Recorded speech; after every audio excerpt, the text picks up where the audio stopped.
Bonjour à tous, la mobilisation agricole se poursuit. En Côte d'Or, plusieurs blocages et barrages filtrants ont été mis en place hier. C'était le cas notamment à Saulieu, Venarey-les-Laumes ou encore au niveau du péage de Nuits-Saint-Georges. Les agriculteurs qui continuent de protester contre l'épidémie de dermatose nodulaire et le traité de libre-échange avec le Mercosur. Le texte qui doit par ailleurs être adopté aujourd'hui par les pays membres de l'Union européenne. Le président de la République Emmanuel Macron a annoncé que la France votera contre. Situation critique au CHU de Dijon, jusqu'à 27 heures d'attente aux urgences ces derniers jours. Le personnel soignant tire à nouveau la sonnette d'alarme et dépeint une situation extrêmement préoccupante. L'hôpital qui a notamment connu une forte fréquentation ces derniers jours avec la hausse des cas de grippe, mais également après l'épisode neigeux dans la région. Le CHU rappelle de ne contacter le 15 uniquement en cas d'urgence.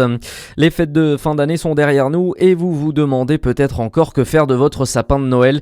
Rassurez-vous, il n'est pas trop tard. La collecte se poursuit dans la métropole de Dijon tout au long du mois de janvier. C'est le cas aujourd'hui à Dijon entre 18 et 20h, puis à Chenôve et Fontaine-les-Dijon dimanche 11 après 19h. Ce sera lundi 12 à Marsanne-la-Côte et Corcelles-les-Monts. À la une ce vendredi, 21 départements toujours en alerte orange pour vent ce matin.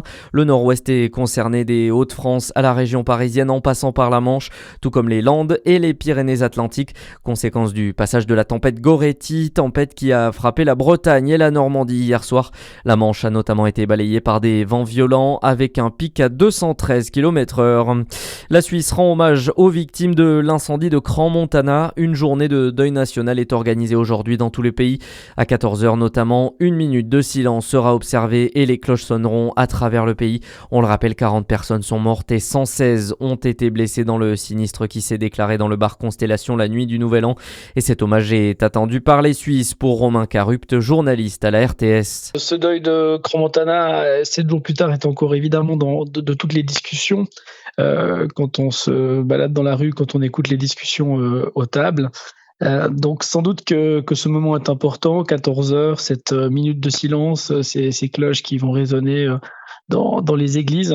La page ne sera pas encore totalement tournée parce que la catastrophe est tellement grande avec autant de morts, autant de blessés, que ça durera encore longtemps, mais ça participera sans doute d'un processus de deuil. Une cérémonie est organisée cet après-midi à Martigny dans le canton du Valais pour les victimes, leurs proches et les secouristes. Plus de 1000 invités sont attendus et notamment le président français Emmanuel Macron.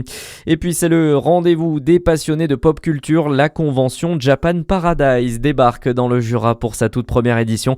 Un événement qui fera le bonheur des fans de manga, jeux vidéo ou encore de cosplay. Ce sera le week-end du 24 et 25 janvier prochain à l'Oppidum de Champagnole. À suivre, la météo sur Fréquence Plus.